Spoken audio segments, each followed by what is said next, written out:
Hey everyone, this is, as promised, the How to Organize Your Child's 504 and IEP documentation.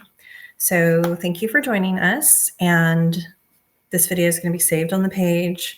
We'll load it to our YouTube channel as well so that you can reference back to it. Before we get started, I'm going to say that I'm going to be sharing a couple things that I've used or bought and the sources that I've got them from. When this whole thing is done, I will put the links for those things in the comments of this video itself. So without further ado, let's get started. So your child has a 504, or maybe they have an IEP. And the fact of the matter is you're dealing with a whole lot of paper. What do you do with this? Do you really need to be organized? Do you really need to keep it? The answer is yes. You do need to keep it, and it will make you a more powerful advocate if it's organized so that you can access it on demand. And really, as you prepare for your next meeting, whether it's 504 or IEP, you're going to spend a little bit of money, but that's purely on supplies. You can get what you need at any store that sells office supplies. So you don't need to spend money on any fancy IEP organization tools. I would not waste your money there. What I'm going to show you is adaptable to your needs, so don't feel locked into anything specific that I'm going to share with you here. This is meant to serve purely as a guide, so make it yours, make it work for you and your needs. I will confess that I'm a bit of an organization freak, and I'm not a hyper organization freak, but trust me when I say I am a major procrastinator too. So being organized when you're really a major procrastinator, those two things, at least in my life, I make them work together, but everybody to each their own. But when I say that I'm a procrastinator, what I mean by that is an important thing to bear in mind as you set out on this path. As you go, you're going to find what works for you and what definitely works. Don't be afraid to change it up. If you get that initial push in organizing all this paperwork, then changing it up after finding something that doesn't work for you should be relatively easy. I definitely started off on a really specific path that I was taking with this organization. And the longer that I've done it, the more I've really deviated from what that original path was. But I've really reached a place where it completely works for me. So second, before we really get started into organizing itself, we're going to cover what I like to refer to as a few golden rules in the organization. The first one is, if you're in a state where your state laws allow it, record every meeting. If you're in a state that requires consent, then you need to be asking for consent. If you're not allowed or consent is not granted, then a very important thing that you're going to do is you're going to follow up every meeting with a summary email where you detail everything that's happened and the list of all open action items. This is going to be very important. You're going to send it over email, like I said. You're going to ask them to confirm or make any changes, and always give them a deadline to do so. Your summary becomes the detail of the meeting itself. So if they don't confirm, then your summary stands. But bear in mind that I'm not a lawyer, so check with the laws that are in your very specific state. Second, the golden rule of advocacy. If it's not in writing, it doesn't exist. This is your mantra. So conduct everything over email, and where you cannot do so, try to reference rule number 1 above, which leads us to keep every single email that you ever send or receive. The first boss I ever had when I graduated from college was a man named Mike. And on my very first day working for him, it's the very first thing that he taught me. He called it the CYA rule. And I'm sure most of you know what CYA means. It means cover your arse. So trust me when I say it has served me well, both professionally and in my advocacy. I even used to have an employee who, for some completely random reason, deleted every single email as soon as she was done with them. And I was like, oh my God, please don't do that. Keep everything. So while I still shake my head on her deleting her emails, just remember to keep every email. My cat apparently is going to join us today. The next rule is the cloud is seriously going to be one of your very, very best friends in your organizational journey. Most archivists will tell you that you need to have more than one cloud. So far, I personally am operating off of one single cloud, but given what's in my cloud, I'm about to obtain 2 more and load everything across those as well, just for extra backup. I'll explain more why the cloud is important a little bit later. So, where do we begin? I recommend starting with understood.org. They have a free IEP binder checklist, and that's what I used when I started off. They used to actually have printables, and when I went on their website to prepare for this session today, I couldn't find their printables, but what they have out there I actually like a little bit more because it's purely a guide. And the reason why I say that is because when I very first started off, I printed off each one of those printables and I made exactly all of the tabs that it dictated there. And I have never once used the printables that I printed off. I did like the tab organization, but like I said, I ended up really deviating from that the longer that I've done this. So again, use it as a guide, but try, and it's probably a really important guide when you're very first starting off. And the longer that you do this, the more you're really going to figure out truly what's working for you and what doesn't. But like I said earlier, I'm going to put the link for understood.org's guide in the comments when this is over today.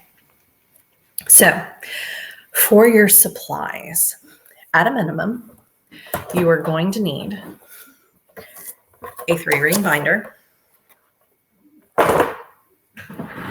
I forgot to get this out. A 3-hole punch. This is my baby. I would recommend not getting like a super cheap 3-hole punch because you're going to end up punching so much paper. You're going to end up going through your 3-hole punch pretty quickly. So this is a pretty heavy 3-hole punch and I absolutely adore it. You're also going to need notebook divider tabs. The longer that you have a child with accommodations and services, the more things that you will need. And here's kind of an example of what I mean by that. This is one of my son's 2 IEP notebooks. You can see that it's just completely exploding at the seams. The other one looks just like it. So I have 2 additional notebooks that I am about to move some of that paperwork over to that. But I can't even begin to tell you, I am so in love with these tabs. They're little sticky tabs. They're like Post-it notes, kind of. One side is sticky, the other side is not. You can write on this side and then you just stick it on the piece of paper and it sticks out like a tab divider. You can get 560 of these, the little individual pieces of paper, not 560 of these, but 560 of these for $7.11 on Amazon. I think my son will make it all the way through high school on a single purchase of those. And I did it in 2018 and I'm still really far away from finishing off that first purchase that I made in 2018. So seriously, it's probably going to last me through high school. I also have some zip pocket storage and here's why. And this is what I mean by zip pocket. Oops. So they're truly in here and they're little zipper pocket things. And I stick stuff that doesn't fit in those zip pockets. And the reason why is because in my state, and I live in Texas, Texas is a single party state for recording approvals. So I don't have to have anybody's approval to record a single meeting that I go to. So as a rule, again, it's the golden rule, I record absolutely every single meeting that I go to. But I also make the school give me their recordings as well. And that's what's in those little brown folders that are sticking inside of those zip pockets. So I love those zip pockets. They're one of the more recent things that I added to my IEP binder. It's so handy for me. I have a couple of various other things in my notebooks, but like I said, make this work for you. Don't be afraid to purchase what you need. Fortunately, office supplies are pretty inexpensive and you don't have to buy everything at once, but buy as your needs grow and as your needs evolve. A couple of other key things you need. Of course, you need a stapler, staple puller. God, this thing's been on a marathon. I can't even begin to tell you because I get all of my paperwork with staples in it and I don't want it stapled when I stick it in my notebook because then the paper rips and I'm kind of anal that way. Paper clips, Sharpies. And my baby, my label maker. I love this. But I use it mostly to label the outside of my notebooks. My dividers on the inside of my notebooks I've handwritten, but you know, like I keep saying, make this work for you. The biggest piece that I do, I dropped a bunch of paperwork. The biggest piece that I do is I scan everything in before I put it in the notebooks. I cannot even begin to tell you the number of times that I have needed something when I wasn't at home, and why I needed it was it just couldn't wait. So because I have everything scanned in and on demand in the cloud, I can access everything that I need at a moment's notice.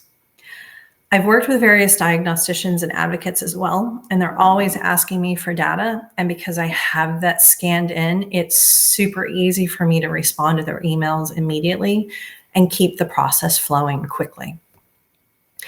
And I think I forgot to mention this earlier, but I hate paper. I absolutely abhor paper. I'm not sentimental when it comes to paper. I would have everything electronic if I could, but because of this particular journey, I keep all of the paper. So I have a dual organization system going. I have the paper organization and I have the electronic organization. I function in the electronic world because that's where I'm happy. But for those needs, for those instances, for those whatever, this notebook is my baby. It's my Bible. Like I said, it's one of two. It's about to be one of four. But also, you know, if you're not a notebook person, I did this originally because this is what understood.org recommended. If you're really more of a file folder kind of person, you can do this with file folders. The problem there is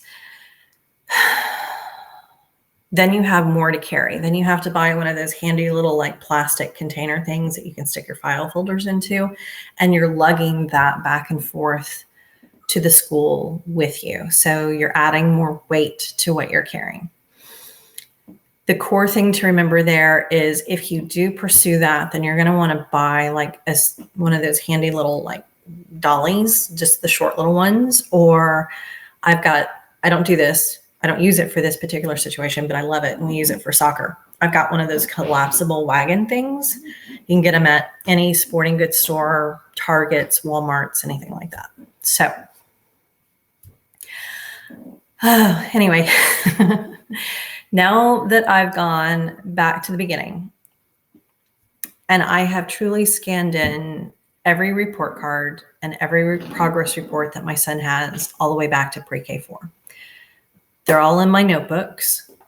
I have work samples scanned in, and work samples are not in my notebooks at all. And that should be a clarification statement that I make.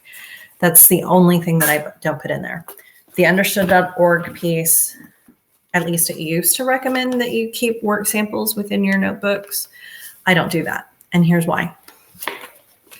This is just a very small stack of paper that my son has brought home that is graded. I'm not going to stick this in notebooks, but I also don't throw anything away.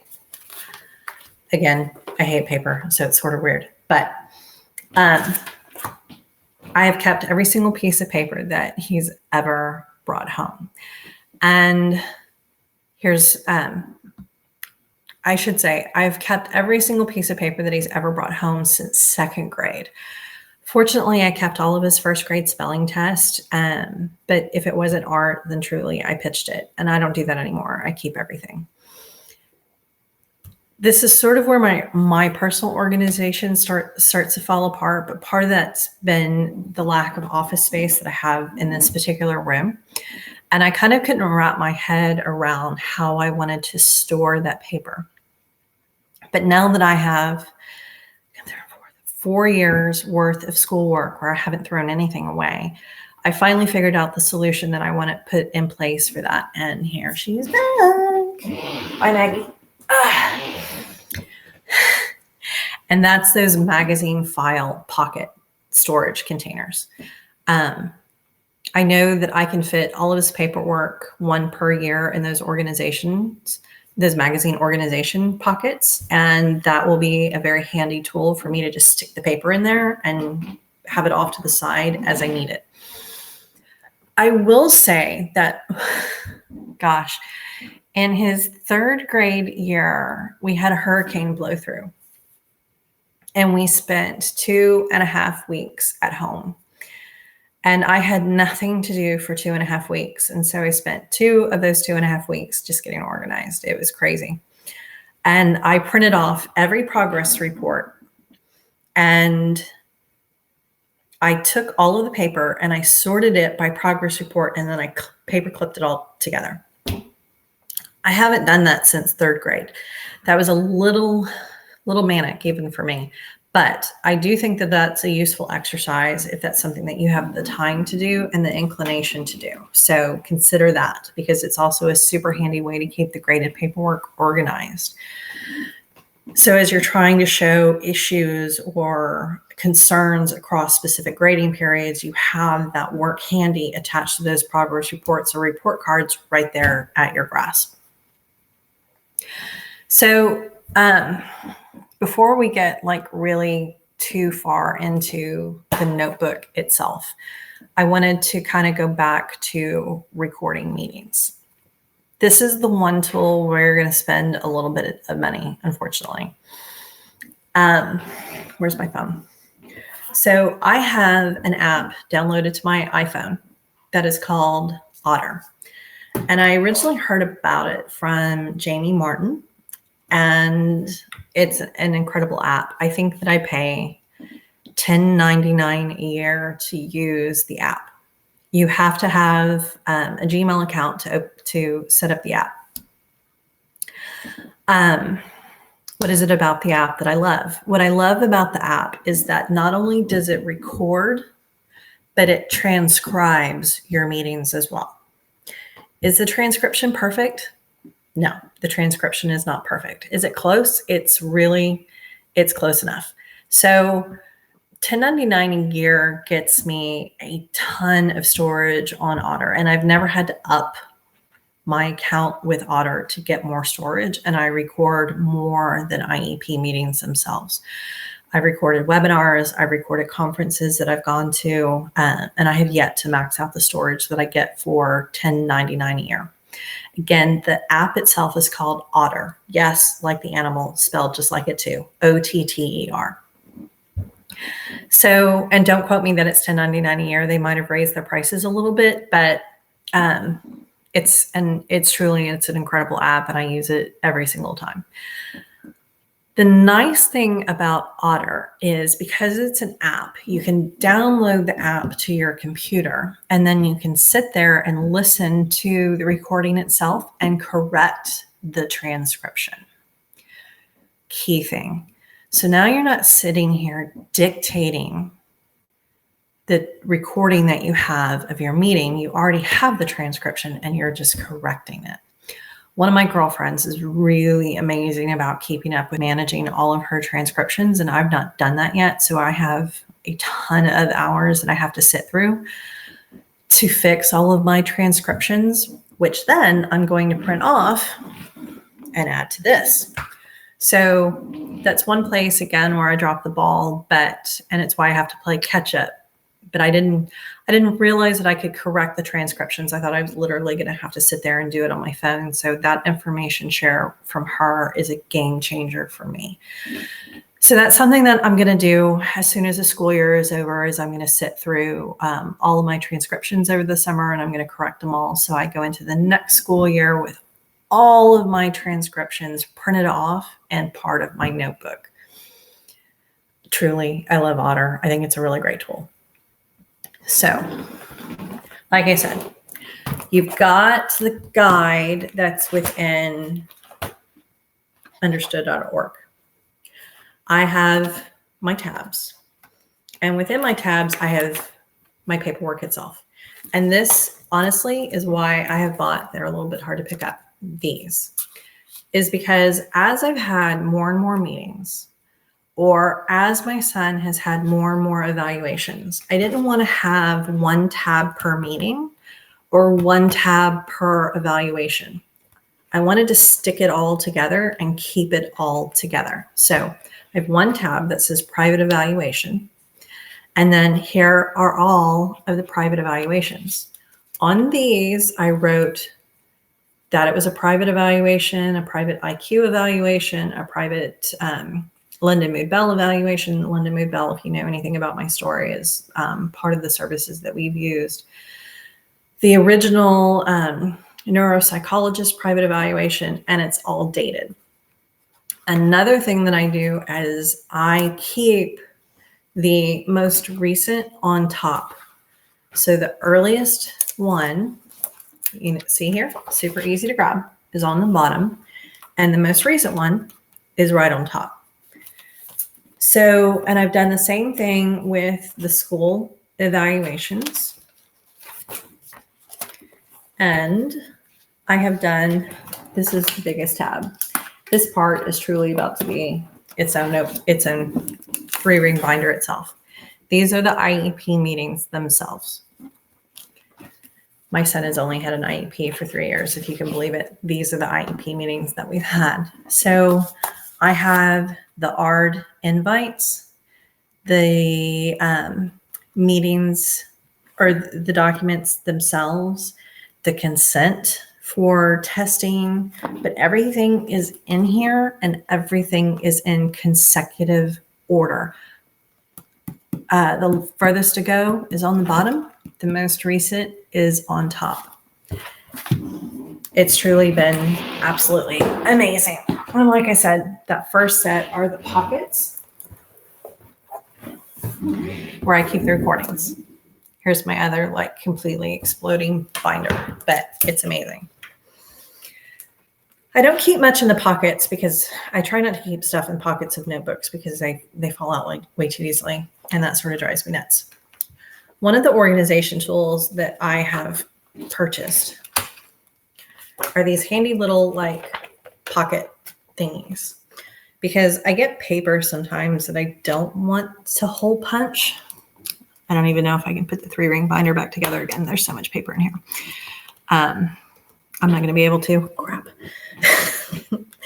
This is why I was kind of doing this today, so that it would spur me to finish updating my other, break out into my other 2 notebooks. Anyway, I have some paper that I don't want to hole punch, so I keep it in these little handy pockets.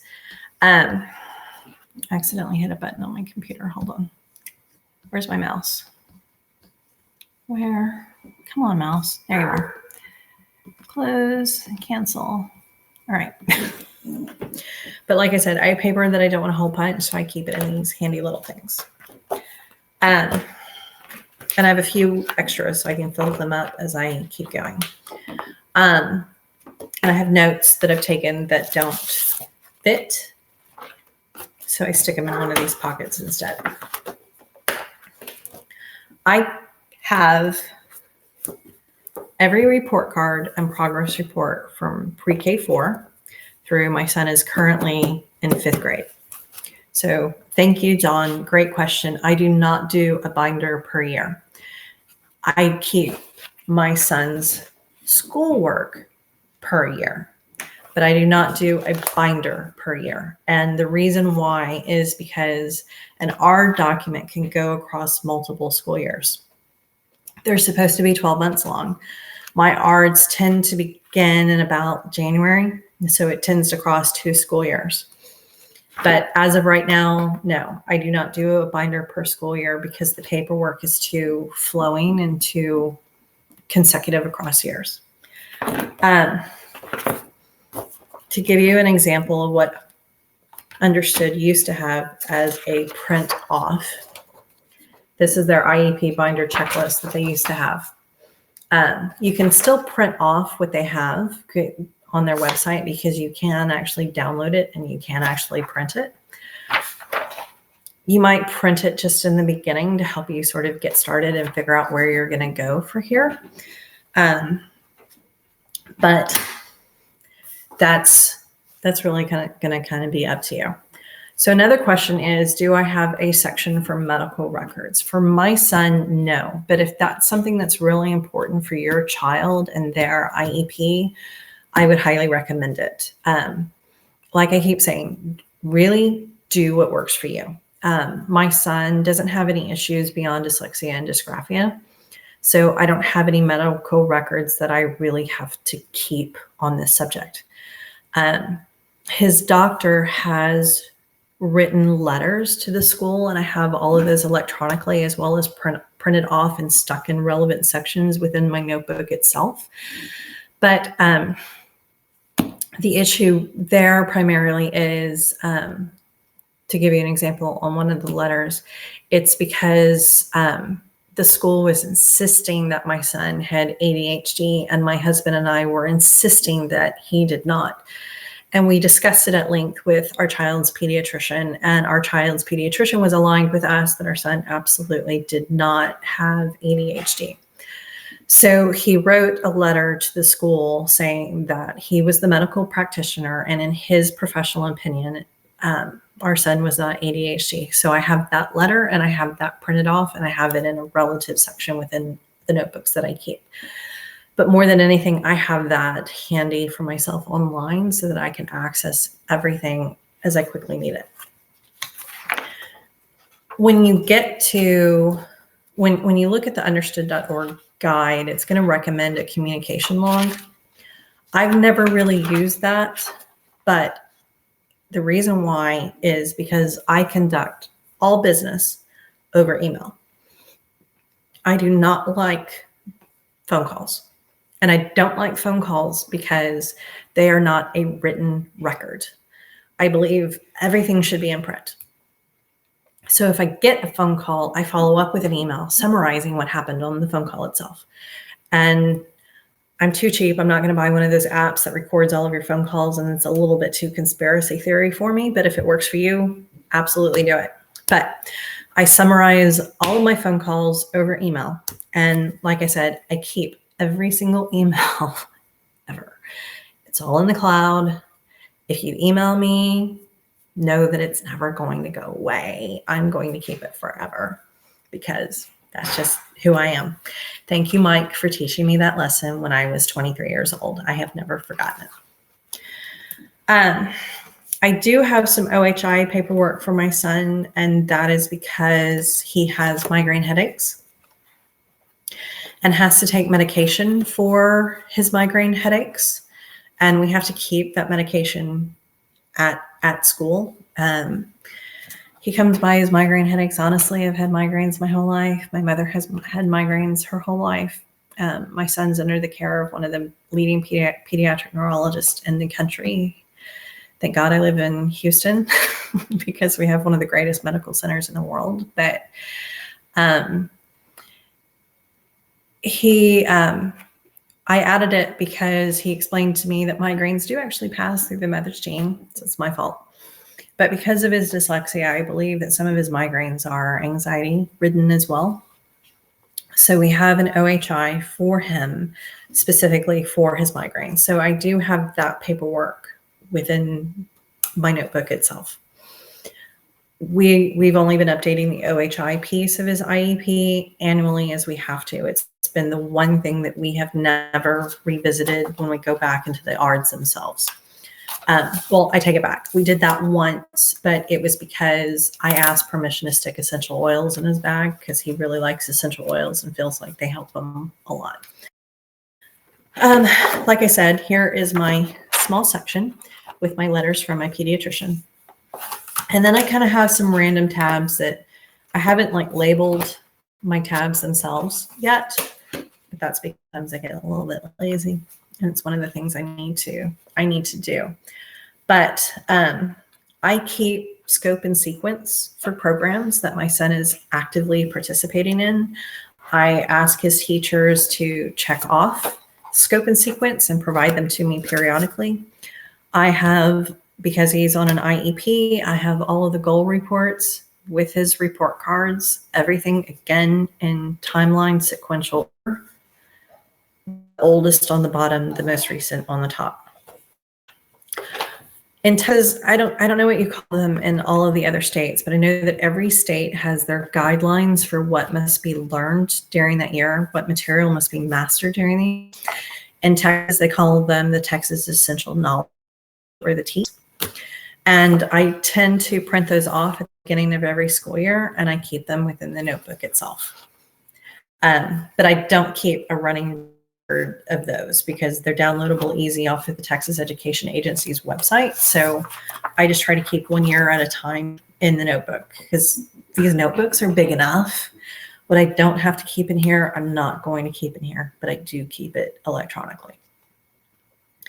And the last thing that I really have in here are district level assessments, the reports. I do request the reports out of the school. They don't keep the assessments themselves, but the charts and the bell curves and the answer keys, et cetera, do tend to give me copies of these, and I keep them just like the IEP documents, just like the report cards in this notebook at my fingertips. I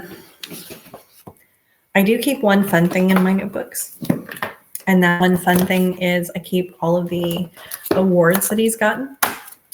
So as he completes junior achievement or gets awards for, what's some of these?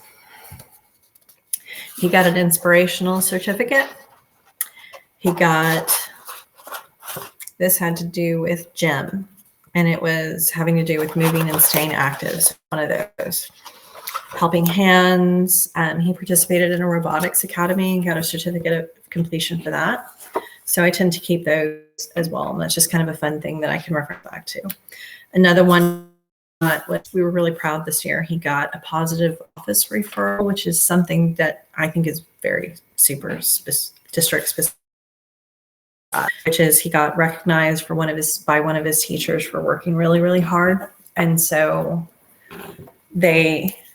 what they do to try to recognize the kids is they do what's called a positive office referral, and they get sent to the office for kind of a handshake and a positive, meeting with the school's vice principals and principals and a pat on the back. And I even get mentioned on school announcements. So that's kind of cool. But the biggest thing with all of the organization is you just kind of do it. And it sucks getting started. I will happily admit that. It sucks getting started. Even for an organization freak like me, because again, I'm seriously an organization. I mean, look at my shelves. They're completely organized. I know where everything is at any given moment. I know where every amount of paperwork that my husband could possibly, I know where his Texans tickets are. He doesn't even know where his Houston Texans tickets are. I do, because they're perfectly organized. It sucks to get started, but if you're only going to do the paperwork piece, this is the easiest thing that you can do. Where it's hard, again, is because I have everything scanned in. So before I stick holes in it and stick it in here, I scan every single document in, and honestly, that's where I spend the bulk of my time. But I want everything electronic. I want everything at my fingertips. That's kind of the bulk of what I have for you. So I'm going to scan through real quick and see if there were any questions that I missed. Raven, I'm glad your IEP folder is as big as mine. That makes me feel better. But by the end of today, I'm going to have four filled notebooks, hopefully not bursting at the seams anymore.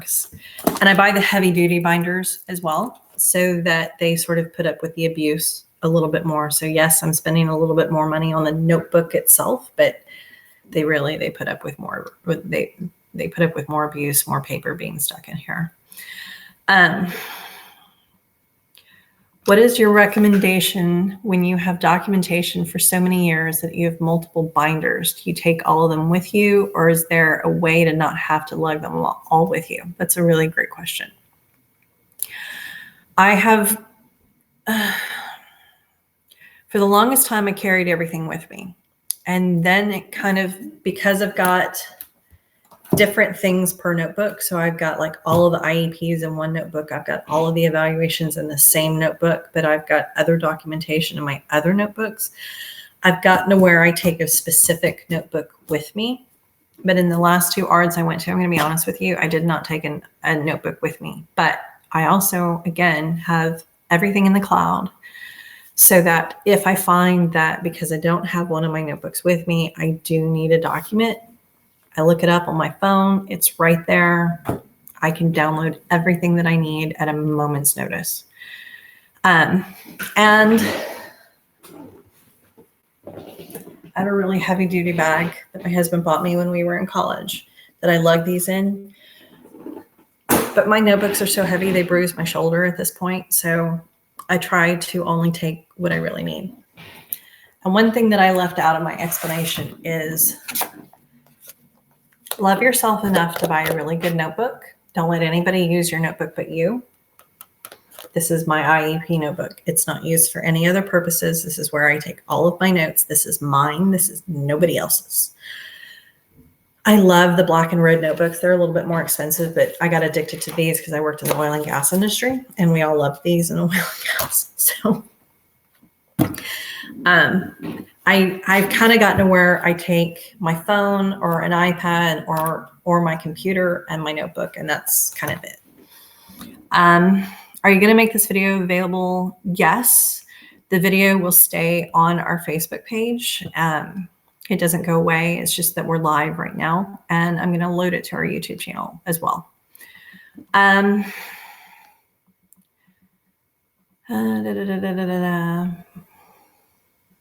Yes, making the video available to watch later. This is a very easy process once you sit down and actually spend the time to do it. It's so much fun to get a group together and do it all together like a party. I love that you do that, Dawn. Absolutely love that you do that. If you can make it a party, make it a party. Again, the app that I record and transcribe everything is called Otter, O-T-T-E-R. I'm going to put all the links for everything in the comments when we're done.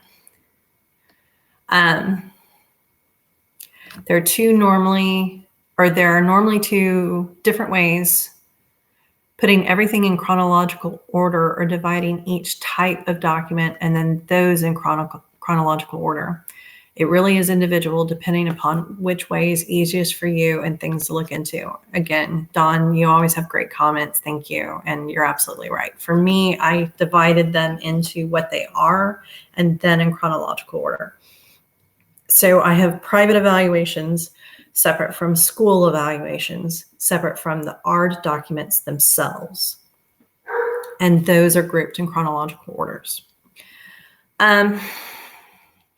I answered the question of, do I have a binder for each year? No, I do not.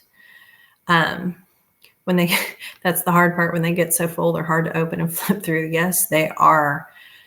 I answered the question on medical records. My son has chronic illness that affects his learning. His medical file is currently huge. I totally get that.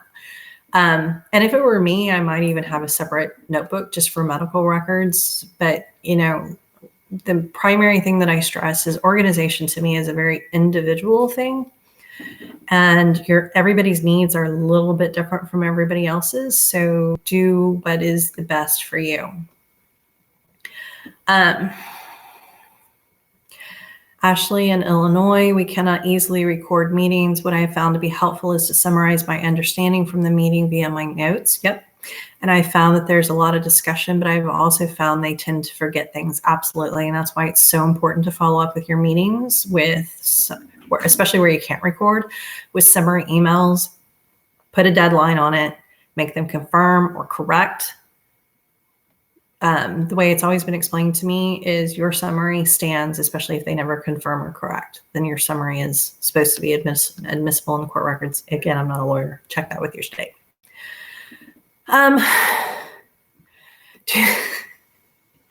Do the teacher staff give you a hard time about recording the IEP meetings? No. But again, Texas is a one-party state. I recorded the meetings for an entire year before they realized I was recording the meetings. That was fun. Now they ask me at the beginning of every meeting if I'm recording, and I'm like, yes, of course, stop asking the question. They said that they have to out of a moment of procedure, and then they always launch in the end of the meeting saying that they're recording because the parent's recording.